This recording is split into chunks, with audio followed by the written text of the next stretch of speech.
Saudi আরবের মানুষ সম্পর্কে আর কি বলবো ভাই, এরা নিজের কাপড় পর্যন্ত ধুয়ে নিজে গায়ে দেয় না।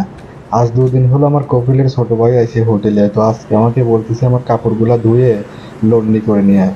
তো সৌদি আরবে আর একটা জিনিস ভালো আছে, সেটা হলো যে লন্ড্রির দোকানে কাপড় ধোয়াও যায় আবার লন্ড্রিও করা যায়। তো ওই যে মেশিন দেখা গেল, মেশিনের মধ্যে কাপড় ধুচ্ছে আর এইদিকে একজন লন্ড্রি করতেছে। তো একটু ভিডিও করতে বসলাম, উনি ভিডিও করতে নিষেধ করলো। এই যে ধোয়া শেষে লন্ড্রি করে নিয়ে চলে আসলাম। এই কয়টা কাপড় ধুইতে আর লন্ড্রি করতে নিল 20 রিয়াল, যা বাংলাদেশের টাকায় প্রায় 650 টাকা। তাহলে তো জীবনে ওইটা ধুতাম না, হয়তো বা 5-10 টাকা দিয়ে লন্ড্রি করতাম। এখানে সর্বোচ্চ 4-5টা কাপড় আছে, এগুলা ধুয়ে লন্ড্রি করতে নিল 20 রিয়াল। তো এই যে ধুয়ে হোটেলে নিয়ে চলে আসলাম। লিফটের মধ্যে যাচ্ছি আর ভাবতেছি এরা কতই জমিদার যে নিজের কাপড় পর্যন্ত ধুয়ে এরা গায়ে দেয় না। এই যে নিয়ে রুমের সামনে দাঁড়ায় আছি, দরজার পর গুতাচ্ছি কিন্তু রুম খুলতেছে না।